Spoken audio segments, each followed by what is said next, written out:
Sathya, college எல்லாம் எப்படி போயிட்டு இருக்கு? படிப்பெல்லாம் நல்லா போகுதாமா?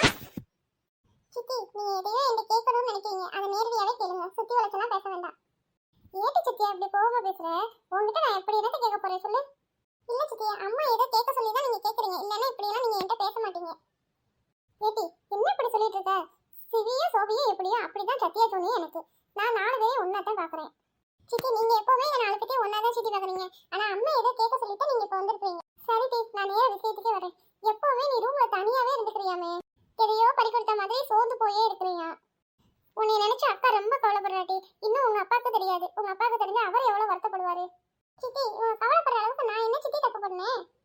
நீ தப்பு பண்ணிட்டேன்னு சொல்லி அவன் கவலைப்படாட்டி, உன்னை நினைச்சு ரொம்ப சோர்ந்து போயே இருக்கிற, டல்லாவே இருக்க, யார்ட்டையும் முகம் கொடுத்து பேச மாட்டேங்கிற அப்படின்ற கவலை தாட்டி.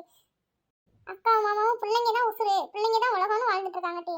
நீங்க இப்படி சோர்ந்து போய் டல்லாவும் பிள்ளைங்க அவங்ககிட்ட முகம் கொடுத்து பேசாம இருக்கும்போது அவங்க மனசு என்ன பாடுபடும் கொஞ்சம் யோசிச்சு பார்ட்டி. சித்தி, நீங்க சொல்றதுலாம் எனக்கு புரியுது சித்தி, புரியாமலாம் இல்ல. இந்த வருஷத்தோட எனக்கு காலேஜ் முடியுது சித்தி. காலேஜ்ல இந்த 3 வருஷம் எவ்வளவு ஜாலியா பசங்க பிள்ளைங்க எல்லாம் சேர்ந்து ஒன்னா ஒரே குடும்பமா வாழ்ந்தோம் சித்தி. இப்ப வந்து காலேஜை விட்டு நிக்க போறேனே நினைக்கும் போது எனக்கு கஷ்டமா இருக்கு சித்தி. ஏடி, இதுக்கா நீ இவ்வளவு கவலைப்பட்டு இருக்கிற? இது அம்மா கேட்கும் போதே நீ சொல்லிருக்கலாமேட்டி. இல்ல சித்தி, சொல்ல முடியாது, இது கூடவே இன்னொரு விஷயமும் இருக்கு. என்னடி கொச்சி போடுற? சித்தி, காலேஜ்ல ராகுல்ன்ற பையனை நான் விரும்புறேன் சித்தி. என்னடி என் தலையில இடிய தூக்கி போடுற? சித்தி, நீங்க சாப்பிட்டாகிற அளவுக்கு நான் ஒன்றும் தப்பு பண்ணல சித்தி. அந்த பையன் வீட்டுல பேசிட்டு நம்ம வீட்டுக்கு வந்து பேசுறேன்னு சொல்லியிருக்கான் சித்தி. இதை அம்மா கிட்ட நீங்க சொல்லக்கூடாது, உங்ககிட்ட மட்டும்தான் நம்பி நான் சொல்லியிருக்கிறேன். அந்த பையன் வீட்டுல பேசுற வரைக்கும் நீங்க அம்மா கிட்ட சொல்லக்கூடாது. ஏட்டி, உங்க அம்மா உன்னை மேற்கொண்டு படிக்க வைக்கணும், நீ பெரிய டாக்டர் ஆகணும்னு நீ கனவு கண்டுகிட்டு இருக்காட்டி, நீ இப்படி ஒரு இடிய தூக்கி போட்டுட்டு இருக்கிறியே. சித்தி, என்னோட லவ், என்னோட கல்யாணம், இது எதுவுமே என் படிப்புக்கு தடையா இருக்க போறது இல்ல சித்தி. நான் படிக்கிறது படிச்சுட்டு தான் இருப்பேன். இதுக்கு இடையில நாங்க லவ் பண்ண பையனையே நான் கல்யாணம் பண்ணிக்கணும், அவ்வளவுதான் சித்தி. சரிடி, உங்க அம்மா கேட்டா நான் என்ன பதில் சொல்லுவேன்? இப்ப அவன் என்கிட்ட கேட்பாளே.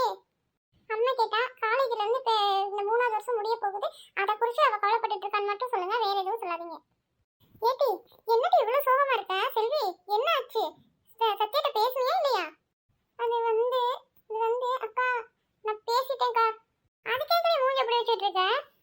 அது இல்லக்கா, வந்து அக்கா, நான் உன்கிட்ட ஒண்ணு சொல்லுவேன், நீ சத்யா கிட்ட கேட்க கூடாது.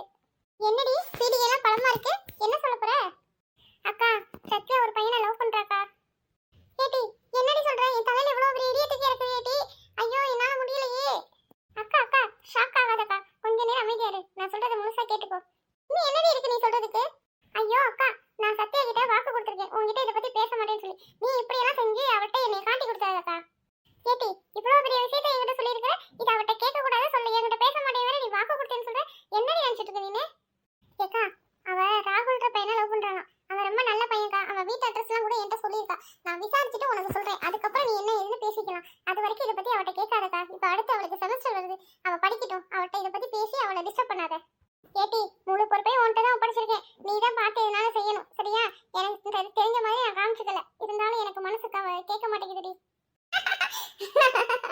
சூப்பரா இருக்கு படம். ஏட்டி, ரிமோட்டை கொடுடி.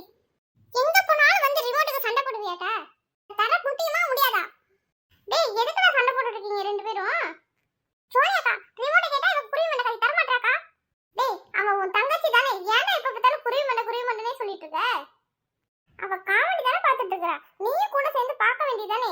ரொம்ப சௌரியா. இவ பார்க்கறத நான் எதுக்கு பார்க்கணும்?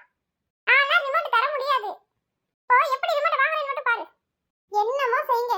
இப்ப அம்மாவும் இப்ப சித்தியும் வருவாங்க, ரெண்டு பேரும் நீங்க மொத்து வாங்க போறீங்க, அதான் நடக்க போகுது.